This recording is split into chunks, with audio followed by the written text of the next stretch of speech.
Agradecemos su presencia en esta última actividad científica del mes de conmemoración del Día del Médico. Agradecemos a la Asociación de Neumología por haber organizado este evento, esperando que sea de la satisfacción de todos ustedes y que adquieran conocimientos que les sirvan para su trabajo diario. Dejo con ustedes al doctor Castro Barahona, que es el presidente de la Asociación de Neumología.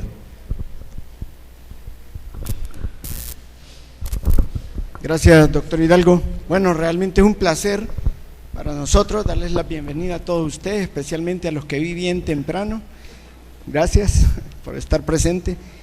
Pues, como dije, sean todos ustedes bienvenidos.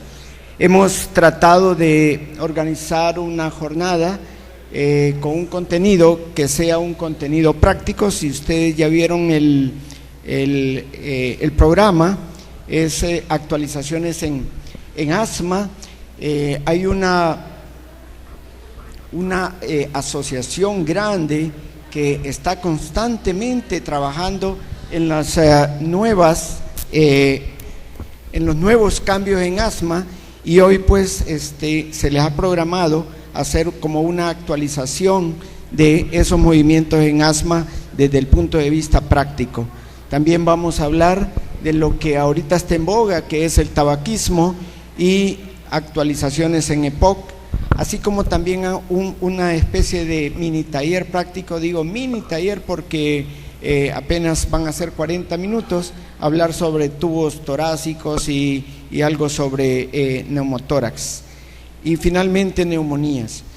Espero yo que esta pequeña jornada sea de gran valor para ustedes, que se aproveche muy bien, tanto colegas médicos como estudiantes, y que sea pues de provecho. Muchas gracias, y para iniciar voy a dejar en nuestra primera conferencia, que es actualizaciones en asma bronquial, con el doctor Ramírez Chávez, ampliamente conocido, neumólogo, ha sido profesor de la universidad y quizás de todos nosotros. Pues sin más, pues dejo al doctor Ramírez Chávez para iniciar la primera conferencia. Doctor Jorge Ramírez Chávez, por favor.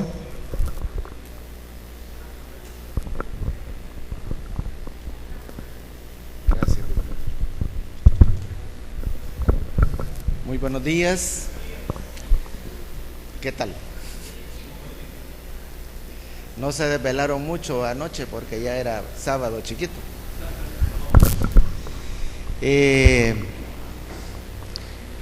Mi presentación versa sobre una actualización de asma bronquial. En 1993, la Organización Mundial de la Salud tuvo a bien, debido a los problemas que significa en el mundo el asma bronquial, a llamar a varias organizaciones internacionales de prestigio de diversos países a trabajar y formar un equipo que actualizara y publicara regularmente los mejores caminos basados en evidencia, con orientación clínica, práctica, para diagnóstico y manejo del asma. Eso fue en 1993, en 1995 apareció el primer publicado, y ese grupo de trabajo se llamó Iniciativa Global para Asma. Son 95 su primer publicado, el último publicado data de mayo 2019. El último publicado justamente viene de salir. La Iniciativa Global para Asma, todo el mundo lo conocemos como GINA, si ocupamos las primeras letras de las palabras del título, GINA. Así que cuando digamos GINA nos estamos refiriendo a la Iniciativa Global, y este es el documento que no es una guía, sino que es una estrategia que busca, como yo lo decía previamente, basado en literatura, la cual a la vez está basada en evidencia, busca los mejores caminos para que tengamos los mejores abordajes diagnósticos y terapéuticos prácticos. Ya entrando en terreno para el GINA, el asma la define como una enfermedad heterogénea, que quiere decir que tiene muchas presentaciones clínicas, pero está caracterizada por una inflamación crónica de las vías aéreas. Y eso es algo bien práctico. Si un paciente nos dice, bueno, mire doctor, ¿y en qué consiste el asma? Pues en eso, una inflamación crónica. No se oye, casi no se oye. Vaya, y así. Gracias. Entonces es práctico. Al paciente le decimos, mire, su enfermedad es una inflamación crónica de sus vías respiratorias. Eso es lo que es. Esa inflamación obviamente tiene una traducción clínica, tiene manifestaciones que van a consistir en periodos de sibilancias, de disnea, opresión torácica y tos, que varían en el tiempo y en la intensidad. Esto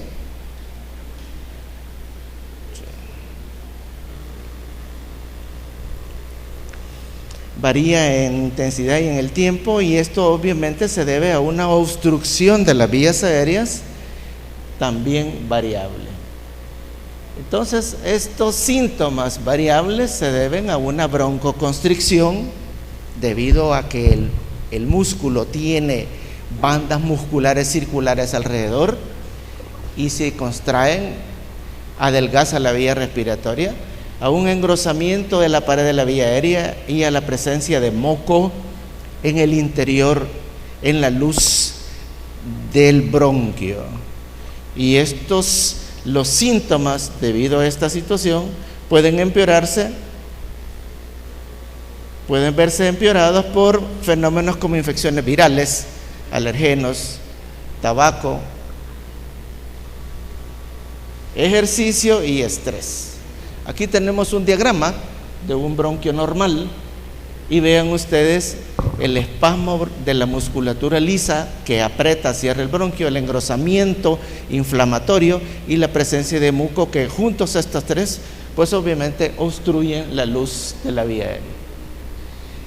El asma es una enfermedad común que afecta un poco más de 300 millones de personas en el mundo, es común. Y es potencialmente seria, que quiere decir tan seria como para que fallezcan más de 250,000 personas por año. Es definitivamente catastrófico la vida de una persona que se pierda, pero en una enfermedad totalmente controlable, no curable, pero totalmente controlable, tan controlable como que tengamos en un extremo atletas que ganan medallas de oro en Juegos Olímpicos de alto rendimiento, carrera, natación, hay asmáticos que ganan medallas de oro, y en el otro extremo pacientes que fallezcan simplemente por descuido, por un mal tratamiento, sea de parte de la familia, sea de parte del paciente a quien corresponde. Es una enfermedad entonces común, potencialmente tan seria como para matar, y puede ser controlada pero no curada. Existe mucho la opinión o el creer, especialmente los niños que hicieron asma y que después de la adolescencia superan sus síntomas y no tienen manifestaciones asmáticas, que se cura la enfermedad, lo cual no es cierto. La enfermedad puede regresar en cualquier momento de la vida. El asma tiene varios problemas, entre los cuales no puede aparecer en cualquier edad de la vida. Si bien es cierto que la mayor parte comienza en la edad pediátrica, puede aparecer en cualquier edad, puede desaparecer en cualquier momento y reaparecer en cualquier otro. Es bien frecuente que cuando veamos pacientes adultos nos digan, pues mire, vengo por una semana da todos sus síntomas y usted dice tiene bronquitis, y usted empieza a hacer la historia clínica y le dice, bueno, sí, mire, yo pequeño me dieron bronquitis, me daban terapias respiratorias, algún médico dijo que era asmático, pero me curé, doctor. Clásico. Si los pacientes en su vida adulta no tienen vida saludable, son obesos, no hacen ejercicio, peor si fuman u otras cosas más, factores ocupacionales, pues el asma puede reaparecer en la vida. Así que es bien importante entender que la enfermedad es controlable, pero no es curable. Voy a leerles rápidamente todos los posibles diagnósticos diferenciales a través de la vida, porque es importante tener el concepto, la claridad de que tenemos que estar seguros que el paciente que tenemos enfrente no tiene ninguna de estas enfermedades con quienes comparte disnea, tos y sibilancias. porque de no ser así y de no tener demostrado funcional en una investigación adecuada, en una espirometría, entonces nosotros fácilmente podemos tratar como asmáticos a pacientes que no lo son. En medio de todo esto, yo creo que el hecho que ustedes estén aquí y que yo aquí, quiere decir que todos nosotros estamos interesados en hacer una buena medicina, porque tenemos amor a lo que hacemos y porque queremos lo mejor y queremos hacer algo bueno por los pacientes. Lo mejor que podemos hacerlo es investigarlos y diagnosticarlos. Todo paciente merece tener un diagnóstico claro de qué es lo que tiene. Es una cantidad exorbitante de pacientes que llegan a las emergencias. Mire, ¿y usted es asmático? Porque yo lo veo con todos los signos de broncoespasmo. No, a mí solo broncoespasmo me dan, doctor. No, yo tengo bronquitis.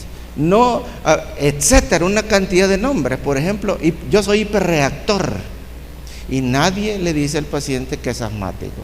Entonces el paciente no se cuida ni se pone los medicamentos como debería porque no está adecuadamente informado. Es nuestra obligación en pro del beneficio del manejo del paciente, investigarlos, afrontarlos y darles el diagnóstico a los pacientes. Decía entonces, los diagnósticos diferenciales abajo de 5 años, infecciones respiratorias virales recurrentes. Los bronquios son tan pequeñitos en los babies que con poquito que se inflamen ya están silbando, sin ser asmáticos. Reflujo gastroesofágico, cuerpos extraños, traqueomalacia, malformaciones congénitas, broncomalacia, tuberculosis, enfermedades cardíacas congénitas, fibrosis quística, disquinesia ciliar primaria, anillos vasculares, displasia broncopulmonar, deficiencias inmunes, y arriba de 5 entre 6 a 11 años el síndrome de tos crónica por enfermedad respiratoria de la vía aérea. Eso es la tos que le queda a un paciente que hace rinitis, rinosinusitis, que tiene pólipos, que tiene inflamación en las vías aéreas altas, se quedan con tos y fácilmente nos pueden confundir. De 6 a 11 años.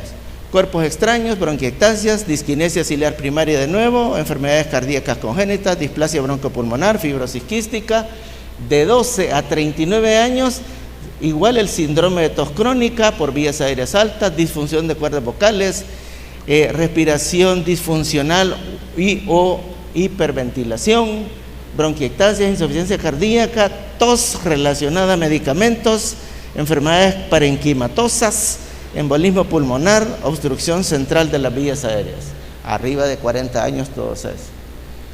Entonces, ¿cómo vamos a hacer el diagnóstico de asma? El diagnóstico de asma se hace primero en un paciente con sospecha que presenta los síntomas característicos, es decir, una buena historia. Y en segundo lugar tenemos que demostrar que hay una obstrucción de la vía aérea y que esta obstrucción tiene reversibilidad, sea parcial o sea total. Primero, historia clínica, y en segundo, la demostración funcional, espirométrica, pletismografía, de la obstrucción y de la reversibilidad. Este estudio debe hacerse de forma preferencial antes de tener un tratamiento que logre controlar la enfermedad del todo, porque si logramos controlar toda la enfermedad, el paciente se va a desobstruir, se va a desinflamar y la espirometría va a ser normal. No vamos a poder demostrar ni la obstrucción ni la reversibilidad. Cuando el tiempo pasa y el paciente mejora y le hacemos la espirometría, son normales o no tienen lo suficiente reversibilidad, y es a menudo difícil confirmar el diagnóstico después de que usted ha puesto un tratamiento que ha logrado controlar la inflamación. Muchas veces el diagnóstico de asma no se logra con una sola espirometría, o en un solo momento, o en un solo brote, o en un solo fenómeno. Muchas veces es evolutivo. Aquí tenemos la curva espirométrica, en la vertical el volumen, en la horizontal el tiempo, y la curva expiratoria, obstruido, de un fenómeno obstruido, en este caso un asmático antes de tratamiento, con broncodilatador abre y mejora el volumen, y comparado con una normal. Entonces ahí está, en la espirometría buscamos primero demostrar la obstrucción y de ahí la reversibilidad bronquial. El criterio suficiente de reversibilidad es que el FEV1, el volumen expiratorio forzado en el primer segundo, mejore en 12% o 200 mililitros o más, y esto es un criterio de reversibilidad que, estando el paciente obstruido y con un cuadro clínico, se considera diagnóstico confirmatorio de asma. ¿Qué pasa si es negativo? Aquí vamos a cambiar. Esto es cuando uno tiene las curvas, es bueno ver las curvas. Los españoles nos hacen un organigrama para orientarnos a qué hacer cuando una primera espirometría no nos saca de todo el diagnóstico de asma. Lógicamente estamos con los pacientes sintomáticos que nos tienen un cuadro clínico de asma y lo metemos a una espirometría con prueba broncodilatadora. ¿Qué alternativas hay? Que el paciente no tenga obstrucción o que sí la tenga en relación del primer segundo a la capacidad vital. Agarremos el paciente que es obstruido, y si ese paciente lo metemos a broncodilatadores y mejora 12%, 200 mililitros del FEB1, esa es una respuesta broncodilatadora positiva y eso es confirmatorio de asma. Eso es lo ideal, eso es lo más bonito y eso es lo que algunas veces logramos hacerlos cuando los pacientes los agarramos en los primeros días de un fenómeno crítico. Pero ¿qué pasa si el paciente no reúne el criterio obstructivo, que está arriba de 0.7 en la relación primer-segundo a capacidad vital total? Igualmente los sometemos a respuesta a investigación de broncodilatación y si sale positivo, igualmente se considera asmático, aunque hayamos iniciado sin una obstrucción demostrada. Pero ¿qué pasa? Hay otras alternativas, lógico, el paciente es obstruido, pero la respuesta broncodilatadora es negativa, no mejora tanto, no mejora lo suficiente, entonces lo metemos a esteroides, prednisona, 40 miligramos por día, 2 o 3 semanas y se repite la espirometría. Si ese paciente normaliza su espirometría, queda diagnosticado como asmático. Otra alternativa, que el paciente no sea obstructivo y que tenga una respuesta broncodilatadora también negativa, ni está obstruido ni se abre, no tiene reversibilidad. Entonces lo metemos a broncoprovocación, que es al revés. Pero esto se tiene que hacer en un laboratorio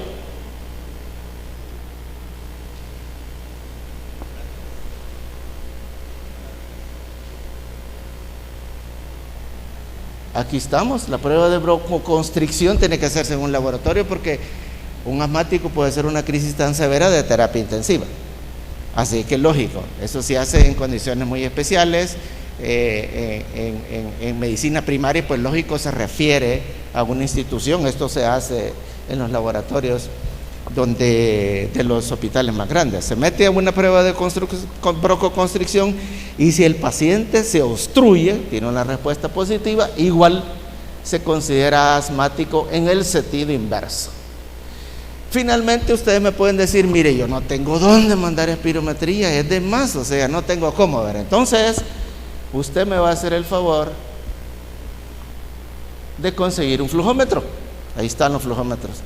Valen entre 25 y $20 en todas las tiendas distribuidoras de cosas médicas. Entonces usted va a ver la variabilidad domiciliaria del flujo expiratorio pico, que es lo que mide ese aparatito. Y si usted consigue y ve que el paciente tiene una variabilidad de más de 20%, entonces queda diagnosticado de asma. La fórmula es esta: flujo pico, el alto menos el bajo, dividido entre la media también del flujo pico. Esa es una medida que se hace 2 veces al día y se promedia en 1 a 2 semanas que el paciente se lo hace en su casa.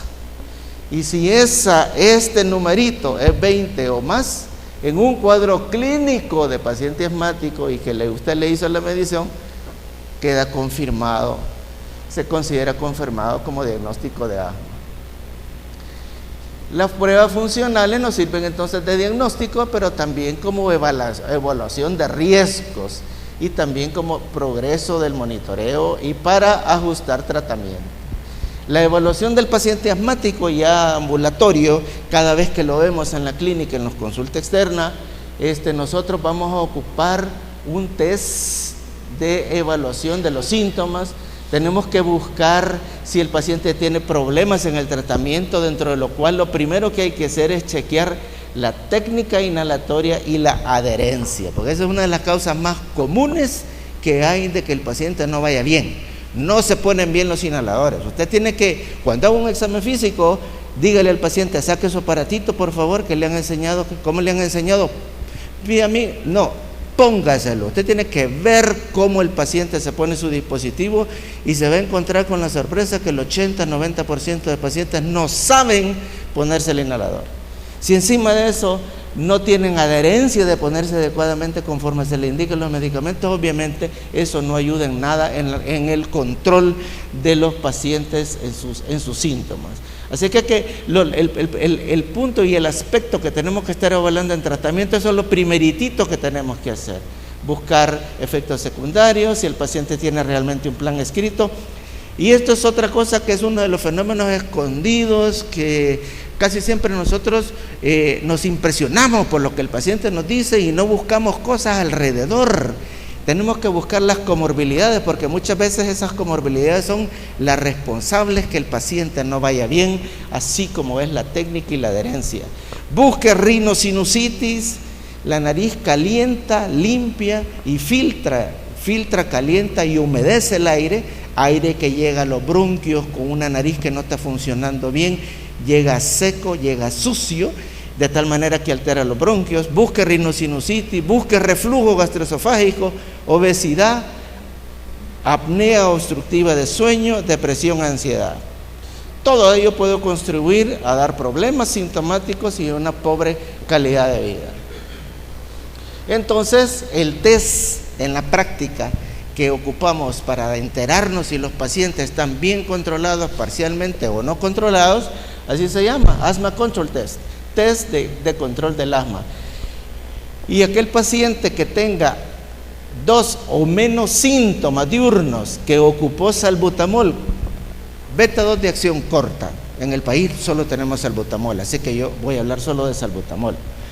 El paciente tiene 2 o menos síntomas diurnos y ocupó salbutamol 2 o menos veces por semana. No tiene actividades no tiene limitación en sus actividades ni despertares nocturnos y el flujo pico o la prueba funcional de FEV1 está normal, ese paciente se considera bien controlado. Aquel que no cumple 2 de estas va a estar parcialmente controlado, y si tiene 3 o más fallas en estos parámetros que ya les mencioné, se considera descontrolado. Esto ustedes tienen que hacer este interrogatorio en referencia a las últimas 4 semanas de vivencia del paciente. Entonces este es el famoso el test de control de asma, que es algo práctico, específico, que uno se lo puede dar al paciente escrito y usted me lo trae cómo se viene comportando, para con ello obviamente decidir una terapéutica. Me quedan 5 minutos para resumir un libro de más de 200 páginas. Farmacoterapia. La farmacoterapia es parte de lo que tenemos que hacer. Ya dijimos, porque si el paciente tiene reflujo, usted tiene que medicar el reflujo. Si el paciente es obeso, tiene que mandarlo a dietista. Si tiene rinosinusitis, tiene que darle etcétera. Farmacoterapia. La farmacoterapia, nosotros comenzamos evaluando, haciendo el diagnóstico, viendo los síntomas, bla, bla, bla, y luego, de acuerdo a esto, damos un tratamiento medicamentoso y estrategias no farmacológicas. Evaluación, decidir tratamiento, reevaluación, cómo va el paciente con sus síntomas, efectos secundarios, etcétera, y luego este círculo lo estamos aplicando a través de todos los niveles de severidad del paciente, desde que es un asmático leve, moderado, severo, muy severo o muy grave. Esto es algo que continuamente tenemos que estar trabajando dependiendo de los diversos niveles de afección. Hasta el 2018, porque les acabo de decir que en mayo de 2019 se actualizaron algunos conceptos bien importantes, nosotros sabemos que los pacientes asmáticos tienen un tratamiento controlador, que básicamente es el antiinflamatorio, controlador, y un aliviador, que es el que solo va a broncodilatar. El clásico ha sido toda la vida salbutamol.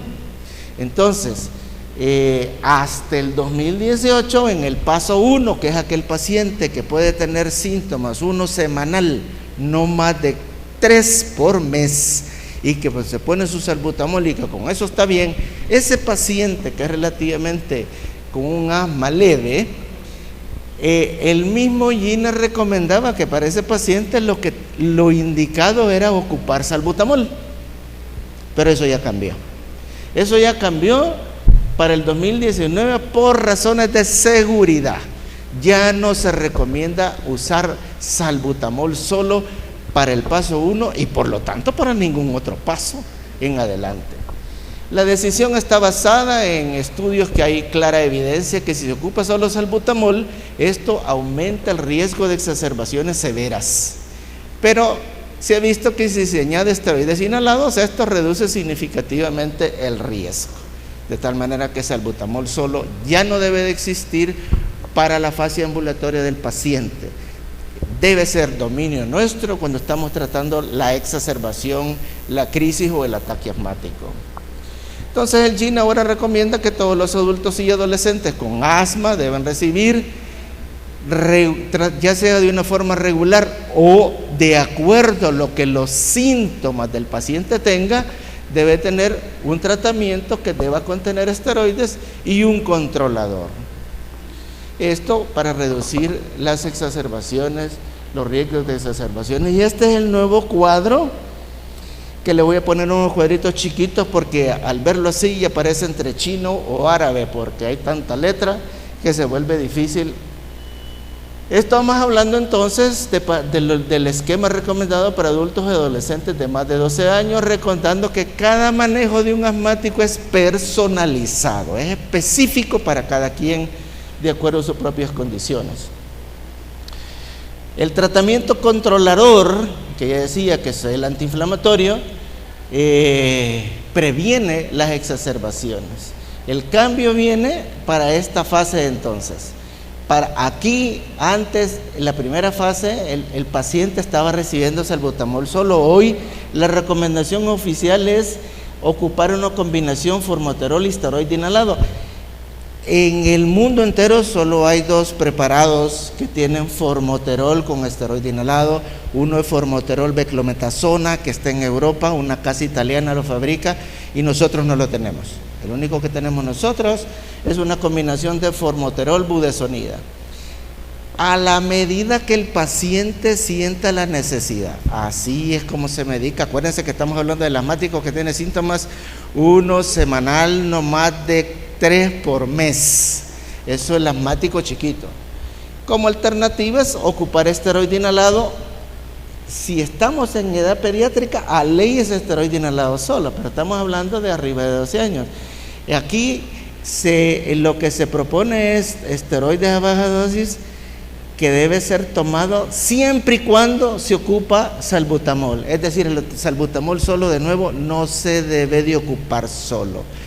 De tal manera que es bien sencillo.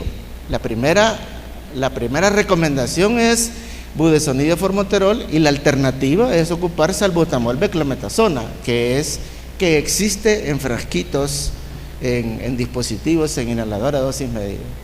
Ese es el cambio importante, más importante que tenemos para el 2019. Para la siguiente fase, la recomendación es esteroide inhalado a dosis baja de todos los días.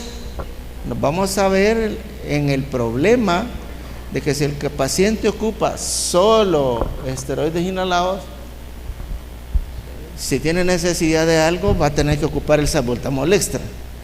Si usted tiene 2 frascos, cuando el paciente, porque los asmáticos no son regulares en ningún lado de nuestro ambiente latinoamericano. Es rarísimo el que el paciente esté en todos sus controles. El paciente es bien independiente. Para empezar, no le gusta ni estar enfermo. Para segundo, no le gusta estarse poniendo medicinas. El punto es que si el paciente tiene esteroide inhalado en un frasco y tiene salbutamol en el otro, y se le acaban y tiene que ir a comprar, va a comprar salbutamol nada más. Entonces hay que buscar el modo en que el paciente tenga los 2 productos en un solo frasco. Entonces, en la alternativa del paso 2 está el esteroide solo, lógico. todos los comentarios que yo les estoy haciendo son comentarios que están en el libro que ustedes le pueden bajar de internet del China del 2019. Y lógico está ocupar esteroide, budesonida, formoterol a necesidad del paciente. Esa es otra cosa de la vida real, porque el paciente se lo pone según se siente, según su necesidad, y lo tiene que andar en la bolsa, lógico. Pero ¿qué es lo que sucede si no? En los regímenes bien estrictos de cada dosis, etcétera, etcétera. Por eso es que en medicina se hablan los estudios de vida real y los estudios que son bien elaborados, que no corresponden a la vida real. El punto es final, de todos modos, que ustedes tienen el pase 2, la recomendación de esteroides inhalados solos o ocupar formoterol, budesonida según necesidad del paciente. Y luego subiendo beta 2 de larga acción con esteroides inhalados, la misma combinación de la fórmula de grupos de medicamentos en dosis que va aumentando conforme la severidad del asma va presentándose, y como medicamento aliviador, broncodilatador inmediato, por si lo que le están dando no es suficiente, agregar budesonida, formoterol según necesidad adicional a lo que usted ya le está dando. Lógico, siempre está la posibilidad de que el paciente ocupe salbutamol solo, siempre está. Pero si usted ya tiene el paciente con budesonida, formoterol o algún otro para arriba, obviamente esa es la combinación preferida de que usted puede ocupar. Lógico, en la medida de la severidad va aumentando, hay otras recomendaciones: agregar antagonista de los leucotrienos, agregar tiotropium inhalado, los pacientes muy críticos, fases de esteroides orales por días cortos. Y además de ese tratamiento ambulatorio recomendado al paciente, siempre hay que darle una recomendación si comienza fase crítica. Y todos los pacientes deben de recibir algo que sea... Ya no retrocedió. Deben de tener una receta para la fase ambulatoria, como para tratarse rápidamente y poder controlar un poco su crisis antes de llegar al hospital o de caer en una crisis. ¿Hola?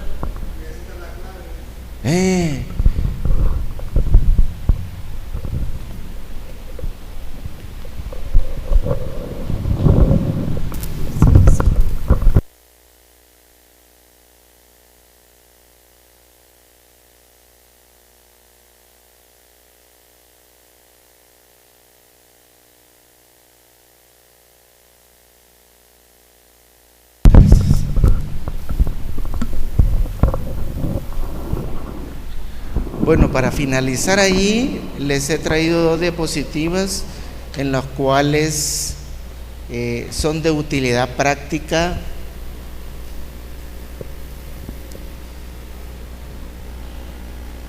¿Cuáles son los dispositivos que el GINA sugiere de forma especial para aplicar a sus pacientes? Vean ustedes los dispositivos.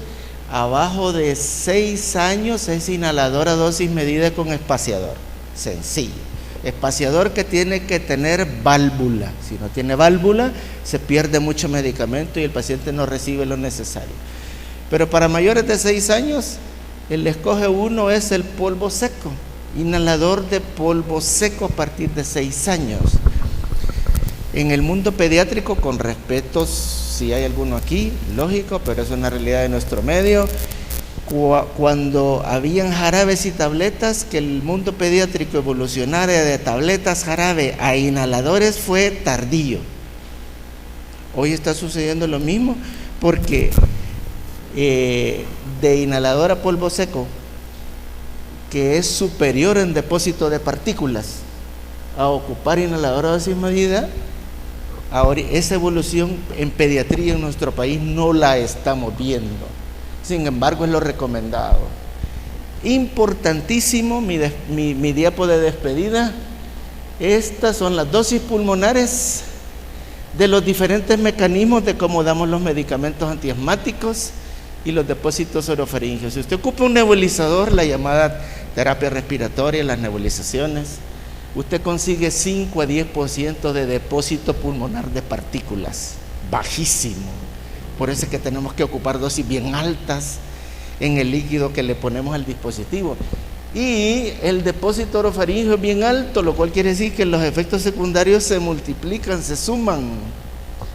El segundo en competencia, ya empieza el inhalador a dosis medida solito, puesto en la boca, 10 a 15%. También mucho depósito orofaringeo. Si al inhalador a dosis medida le damos un espaciador con válvula, mejoramos 15 a 25%. Sube la dosis pulmonar y disminuye el orofaringeo para que finalmente el polvo seco tenga más depósito de partículas, 25 a 30%, y tenga menos depósito orofaringeo. Un concepto bien importante es lo siguiente: sea nebulizado, sea polvo seco o sea aerosol, todos nos van a dar medicamentos a depósito pulmonar, todos. De tal manera que en la actualidad se prefiere tener un buen espaciador en la unidad de emergencia para tratar a un paciente con crisis asmática. No más compresores. Muchos efectos secundarios y hay demasiado enchibole. En los pacientes que se les dé el alta se les deja, vas a venir todos los días a las 3 terapias y se las van a poner todas en la mañana. A partir de la última terapia, el paciente va a tener solo 6 horas el medicamento. No importa cuánto le pongamos juntas. El tratamiento de varias terapias juntas solo es cuando el paciente está en crisis, y obviamente van a seguir. Y los pacientes se les dan solo en la mañana y le dejan el resto del día sin nada. Así que esto es para utilidad práctica. Me imagino que van a haber algunas preguntas si todavía tenemos tiempo. Y yo agradezco mucho la invitación del cual he sido objeto y sobre todo la presencia de ustedes. Muchas gracias.